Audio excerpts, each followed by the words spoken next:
I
know this is how you guys are doing. This is quite a shocking one type of podcast, but some people say, what was the creation behind this little early one? So, I was like,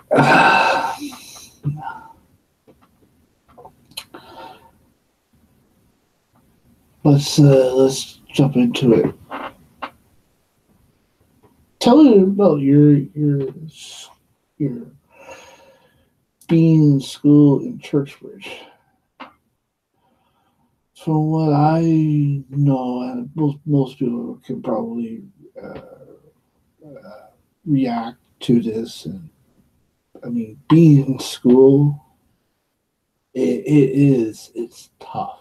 It's like, I mean, being in school is kind of like, and all that because you be around the exact same people you've known all your life from kindergarten up to like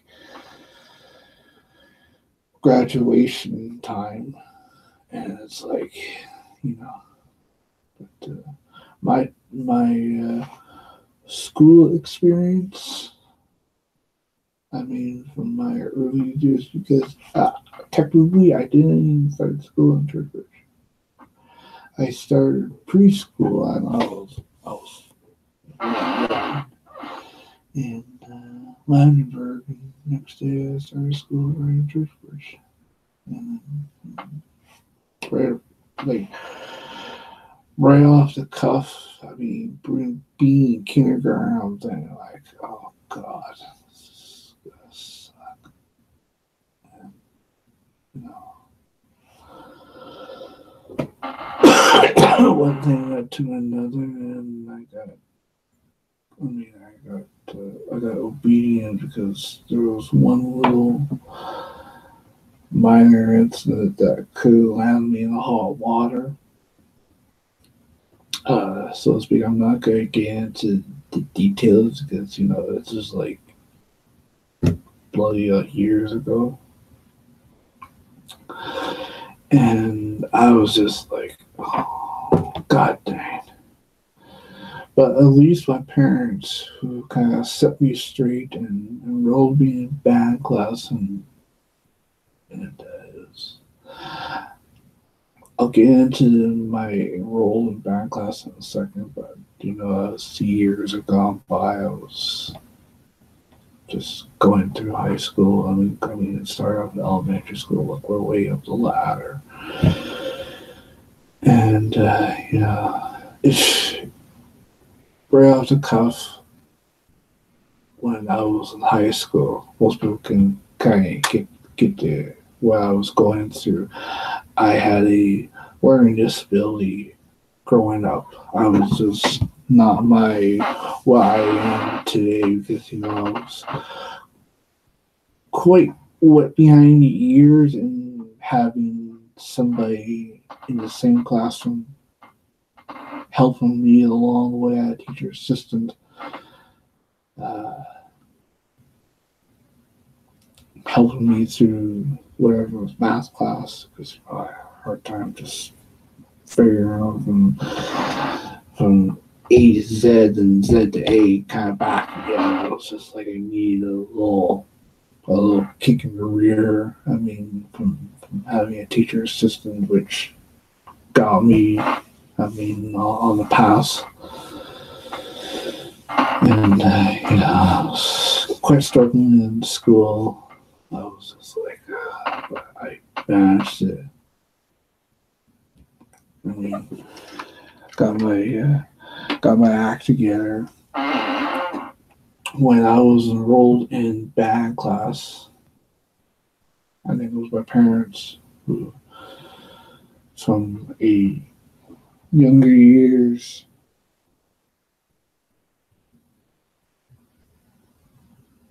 just hitting pots and pans like just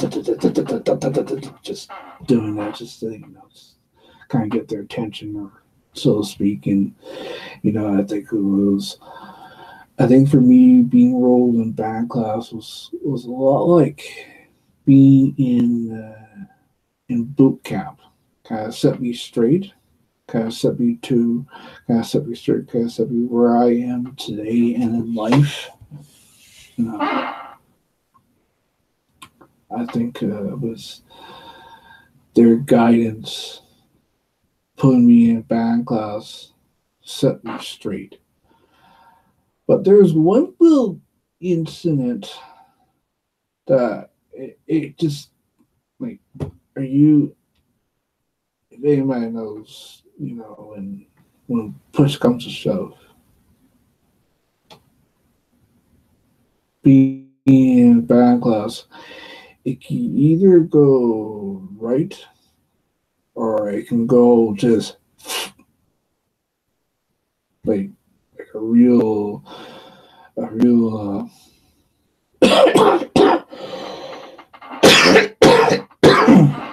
it can either go right or it can really be not perfect. And I'm saying this as experience, it just kind of like, So there was this one day I was in band class on percussion. There was one person, I'm not going to mention his name because he was the person that had beef with me. All I was doing was learning how to play drums, learning the steps, because of my teacher,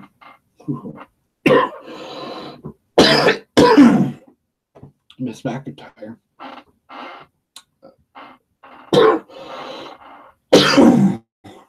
who showed me, because once I was rolling band class and I'm seeing the percussion line, my mind was just like, this is like perfect. This is like what I've been wanting to do for a long time. And there was one person sitting on my right side of me, and he kept provoking me. He kept provoking me every day whenever it was band class. I knew that. And there was one person, Nathan Chan. He was the one that kept provoking me. And I'm taking him. I'm like, what the am I supposed to do? Now, some people say, oh, don't do anything or that, whatever. A wise person once said, do what you gotta do. Either if you gotta make a person kind of like eat his own words. When push comes to shove, you gotta. And I told him to stop. I told our teacher to stop. So it was like every day there's this guy that's in the band class was provoking me to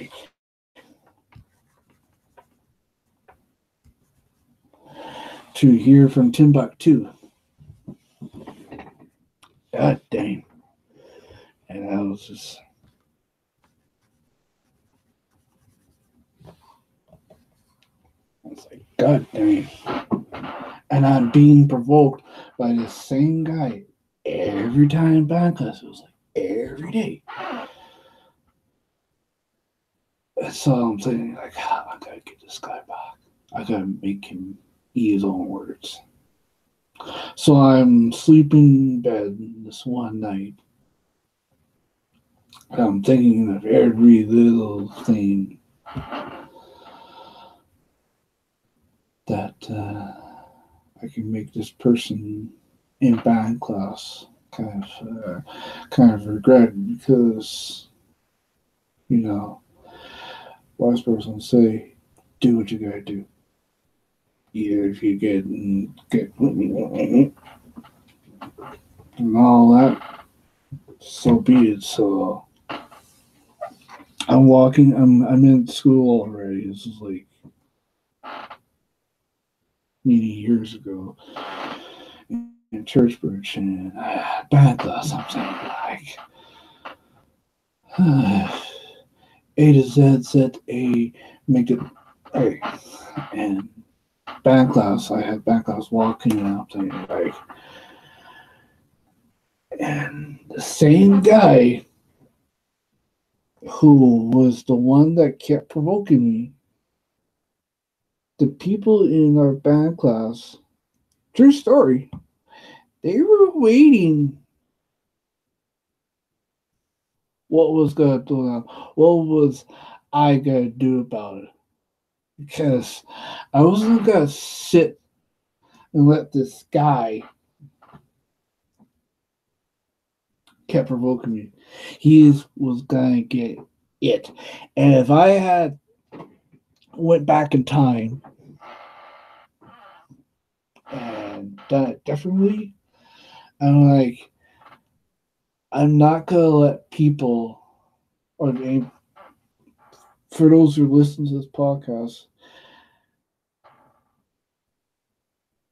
I'm not going to let people take advantage of someone else and kept provoking until they turn around and really make them kind of like got their knickers in a knot so tight they just kind of like say uncle. So I was like, well, I grabbed a cowbell and I made this person pay, and I hit him right in the lip, dropped the cowbell, and I was just like, felt like the weight was off my shoulders, because if anybody knows, you get provoked by that one person in school. What was I supposed to do? Tell the teacher to stop? No. Take matters into your own hands. And the consequence was, yeah, I got suspended for one day. Went home, kind of got my head clear, and so I could have done better. You know, a wise person say, do what you gotta do. If you done something in school, in class, that really was just kind of like, whoa. Because the people in band class, and they can attest to it, they were waiting so patiently, because you don't know if any person can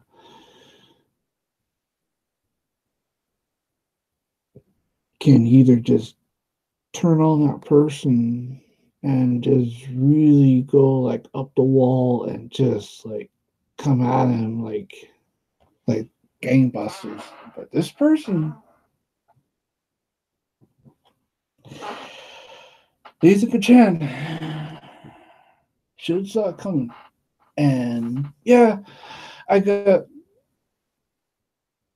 suspended from school that one day. And, I didn't really care about the person really because he wasn't. Some people want to know what is a true definition of a true friend. Now, if you would say true definition of a true friend is someone who's always there for you whenever you need them. There are two people in my school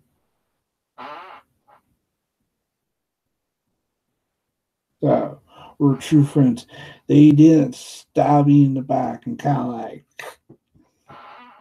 Well, there was one person in school I went to, and I remember this day. I basically had nothing to do. I had a spare. I was just kind of like, well, I was like, okay. That day was kind of like a free for all, but you know, I bet most people who listen to this podcast can kind of relate because we've all had uh, our fair share. Who was on fire? No one will save me but you. Strange for desire, most people do. I never dreamed I'd lose somebody like you. I never dreamed I'd lose somebody like you. No, I don't wanna fall in love. Only girl is breaking your heart. No, I don't wanna fall in love with you. What a wicked thing to say. Never felt that way. What a wicked thing to do. To make me dream of you. And now I don't wanna fall in love. Only girl is breaking your heart. No, I don't wanna fall in love with you.